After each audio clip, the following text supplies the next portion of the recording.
Assalamualaikum warahmatullahi wabarakatuh. Hai semuanya, bertemu lagi dengan kami di sini, kelompok 4. Di sini kami akan melakukan praktek online dengan mata kuliah keperawatan dewasa, sistem muskuloskeletal, sistem integumen, sistem persepsi sensori, dan sistem persarafan. Dan di sini kami kelompok 4 akan mempraktekkan pengkajian pemeriksaan fisik sistem persarafan. Sebelum itu, saya akan memperkenalkan diri terlebih dahulu. Nama saya Rosa Amalia, saya bekerja di Puskesmas Mencakabau. Kami di sini berasal dari Sekolah Tinggi Ilmu Kesehatan STIK Bina Husada Palembang, kelas Rek B1 semester 5, Prodi S1 Keperawatan. Selanjutnya, saya akan memperkenalkan teman-teman saya. Ini dia. Assalamualaikum warahmatullahi wabarakatuh. Perkenalkan, saya mahasiswi Era Novianti dari Rumah Sakit JKT Batu Raja. Perkenalkan, nama saya Yansa Arif Ranata, bekerja di instansi UPTD Puskesmas Pengaringan. Perkenalkan, nama saya Monika Amelia Putri, saya bekerja di RSUD Karunia Indah Medika. Saya Dita Fitrundari, saya bekerja di Klinik Puspita Palembang. Perkenalkan, nama saya Reksa Muhammad Irfan Maulana, bekerja di Dinas Kesehatan Kota Prabumuli PSG 119. Selanjutnya, kami akan menampilkan praktek pemeriksaan fisik sistem persarafan. Tapi sebelum itu, kita cuci tangan terlebih dahulu.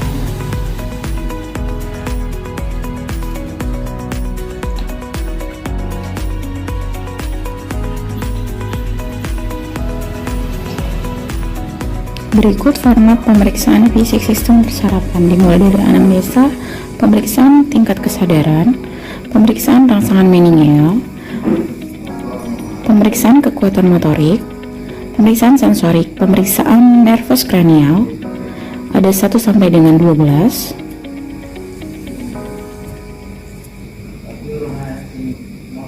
pemeriksaan refleks fisiologis, dan pemeriksaan refleks patologis. Pemeriksaan fisik sistem persarafan dimulai dari memeriksa tingkat kesadaran pasien, Glasgow scale, dan kekuatan motorik. Selamat siang Mbak Yanti. Iya.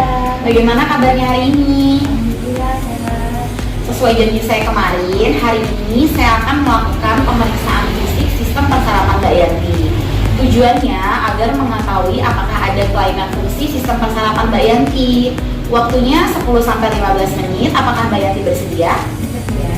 Baiklah, kita mulai ya Mbak Yanti. Mbak Yanti, nama lengkapnya siapa? Suyanti.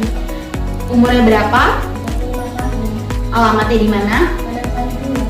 Mbak Yanti, boleh matanya merah? Boleh melek? Coba tangannya boleh pegang tangan saya. Boleh ditarik?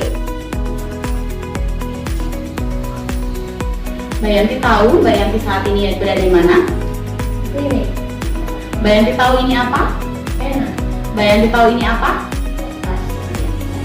Oke Mbak Yanti, tadi saya sudah memeriksa tingkat kesadaran Mbak Yanti. Hasilnya tingkat kesadaran Mbak Yanti adalah kompos mentis dan Glasgow scale-nya mulai dari gerakan mata spontan dengan nilai 4, gerakan bicara verbal dengan nilai 5, dan gerakan motorik 6. Jadi nilainya 15 dan itu normal. Selanjutnya saya akan memeriksa kekuatan motorik Mbak Yanti. Mbak Yanti boleh angkat kedua tangan. Oke, boleh turunkan. Angkat kedua kaki. Boleh turunkan. Sekarang tarik tangan saya sebelahnya. Boleh pegang erat-erat. Kaki ya. Angkat kakinya. Sebelahnya.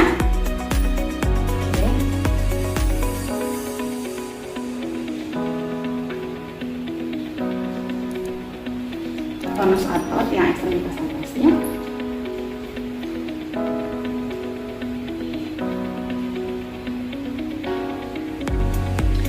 Baiklah, setelah diperiksa dengan pemeriksaan motorik, hasilnya ekstremitas atas positif 5 dan ekstremitas bawah juga positif 5.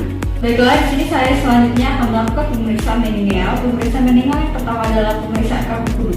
Yang pertama adalah letakkan tangan di bawah kepala pasien, tangan satunya di atas dada. Selanjutnya dagu kita dorong ke menyentuh dada. Apabila terjadi tahanan atau dagu tidak menyentuh dada, maka itu positif kaku kuduk. Jika tidak ada tahanan atau dagu pasien bisa menyentuh dada, berarti tidak ada. Pemeriksaan kedua adalah pemeriksaan lasek. Yang pertama adalah angkat kaki kiri, jika kita lihat ekspresi muka pasien, jika tidak ada tahanan atau pasien tidak nyeri, berarti tidak ada ke lasiknya, berarti negatif. Yang ketiga adalah pemeriksaan hernik. Yang pertama adalah tangan tetap di bawah kaki, kita angkat dan membentuk sudut 90 derajat. Jika kurang dari 90 derajat maka dia positif. Jika pasiennya bisa berarti negatif. Baiklah, di sini kita akan melakukan pemeriksaan yang keempat, yaitu pemeriksaan Brunzinski. Yang pertama adalah letakkan tangan di bawah kepala, salah satunya di dada yang pertama. Terus kita angkat kepala menyentuh dada. Jika kaki terangkat berarti positif, jika kaki tidak terangkat berarti negatif. Selanjutnya adalah pemeriksaan yang kelima, Brunzinski yang kedua.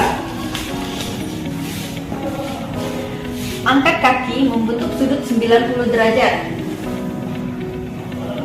Jika kaki sebelahnya terangkat maka positif, jika tidak berarti negatif. Selanjutnya kita akan melakukan pemeriksaan sensori dengan memberikan sensasi pada tubuh pasien. Dilakukan di bagian sisi kanan maupun sisi kiri. Baik Pak, saya akan melakukan pemeriksaan sensori Bapak.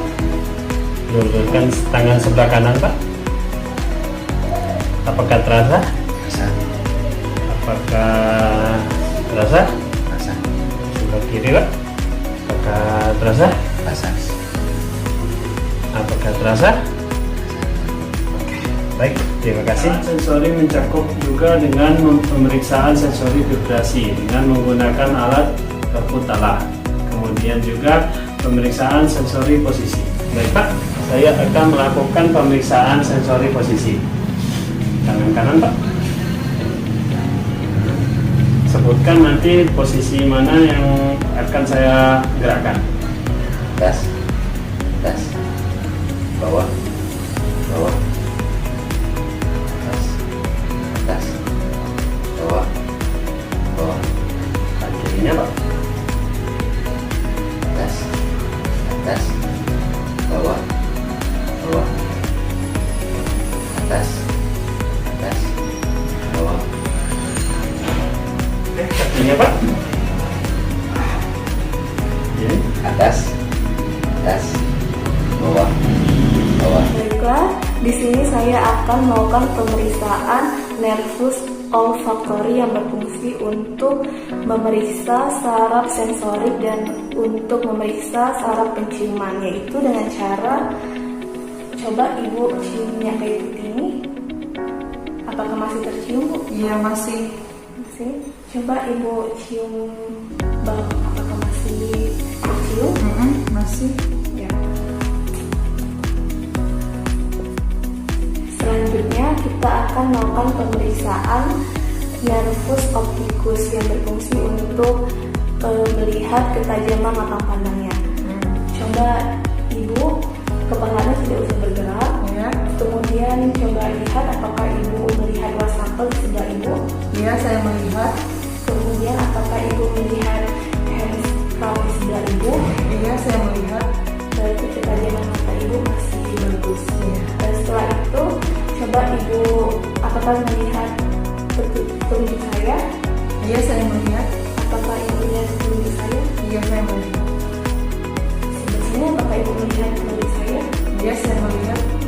Sini? Iya. Berarti ketajaman mata pandang Ibu masih bagus. Iya. Baiklah, selanjutnya kita akan melakukan pemeriksaan oculomotorius, toperis, dan abdusen. Itu Ibu bisa menghadap ke saya, kemudian saya akan memberikan rangsangan cahaya. Apakah Ibu melihat cahaya? Iya, saya melihat cahaya. Pupil Ibu masih terlihat baik. Dan pupil Ibu memberikan rangsangan yang cukup baik. Selanjutnya kita akan melakukan pemeriksaan bola mata. Ibu lihat tulisannya dan diikuti.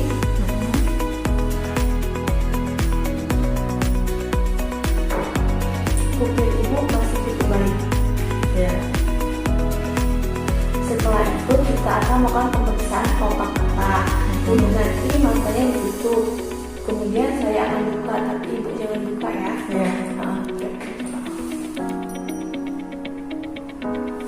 Otot ibu masih baik. Selanjutnya kita akan melakukan pemeriksaan trigeminus, yaitu untuk memeriksa refleks mengunyah, sensasi wajah, lidah dan gigi. Ibu cukup merapatkan gigi ibu, kemudian pejamkan mata. Apakah ada sentuhan? Iya, ada sentuhan.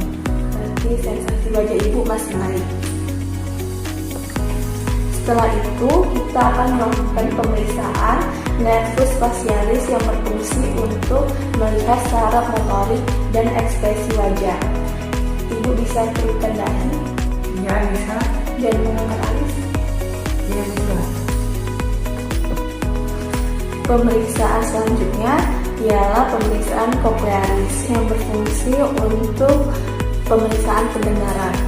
Ibu bisa pejamkan mata, kemudian tutup telinga sebelah kanan. Apakah ibu masih mendengar? Iya, saya mendengar. Coba ganti sebelahnya. Apakah ibu masih mendengar? Iya, saya mendengar. Berarti sistem pendengaran ibu masih baik. Pemeriksaan selanjutnya yaitu pemeriksaan vestibulo, yaitu pemeriksaan keseimbangan. Coba ibu maju 2 langkah dan yang mata tutup ya. Coba ibu maju lagi 1 langkah. Berarti keseimbangan ibu masih baik karena ibu bisa berjalan dengan mata tertutup. Setelah itu kita akan melakukan pemeriksaan glossopharyngeus, yaitu pemeriksaan sistem saraf, sensori dan motorik untuk sensasi rasa. Mata ibu bisa ditutup. Kemudian kami berikan sampel. Kemudian ibu bisa minum sampel ini.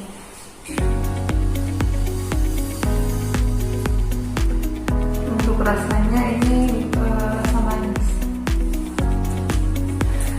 Berarti sistem sensasi rasa ibu masih baik karena saat diberikan sampel tersebut dengan mata tertutup, ibu bisa merasakan bahwa sampel itu manis. Setelah itu kita akan melakukan pemeriksaan nervus accessoris yang berfungsi untuk melihat kekuatan otot trapezius. Saya coba pegang bahu ibu, kemudian ibu angkat bahu ibu. Kekuatan otot bahu ibu masih cukup baik. Setelah itu kita akan melakukan pemeriksaan nervus hypoglossus, yaitu yang berfungsi untuk mengetahui saraf motorik seperti menggerakkan lidah. Ibu bisa menyulitkan lidah. Jadi sistem saraf motorik bagian lidah ibu masih baik.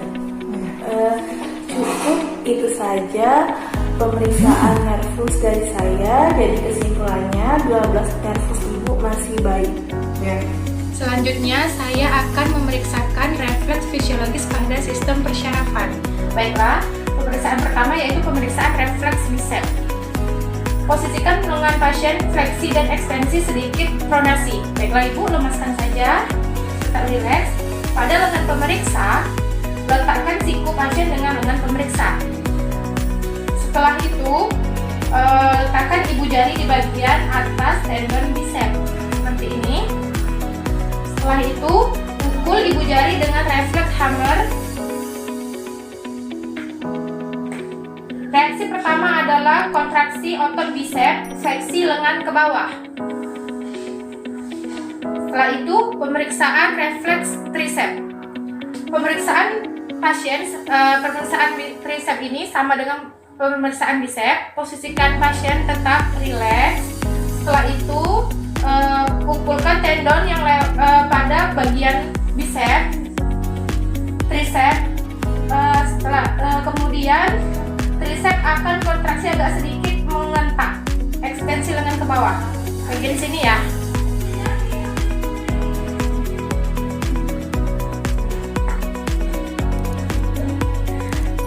ekstensi lengan ke bawah. Baiklah, setelah itu kita akan melakukan pemeriksaan refleks patella. Pastikan pasien duduk dengan tukar menjuntai seperti ini ya. Relax aja ya Ibu Lady ya. Setelah itu raba tendon kanan dan kiri dan terlebih dahulu untuk menentukan daerah yang tepat. Setelah diraba, pegang paha pasien di bagian distal dengan tangan pemeriksa seperti ini. Setelah itu, tangan yang lain memukul tendon menggunakan lever hammer secara tepat. Respon terjadi ekstensi tungkai bawah. Baiklah, kita telah melakukan pemeriksaan refleks pada fisiologis pada tricep dan bicep dan patella. Refleks tendon bagian bicep dan tricep derajatnya itu ada di bagi 4. 0 yaitu tidak ada gerakan sama sekali, 1 menurun, kemudian 2 itu normal. Yang kita lakukan pada pasien Ibu Lady tadi adalah pemeriksaan hasilnya itu normal, kemudian ketiga itu meningkat, dan keempat itu lebih meningkat lagi atau hiperfleksi dengan kronis. Saya akan menyampaikan yaitu refleks patologis.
Demikianlah pemeriksaan fisik sistem persarapan ini. Hasilnya adalah pasien tidak memiliki gangguan fungsi sistem persarapan. Dan harapannya semoga kita semua sehat selalu dan video ini dapat berguna bagi semua orang. Dan saya akhiri, wassalamualaikum warahmatullahi wabarakatuh.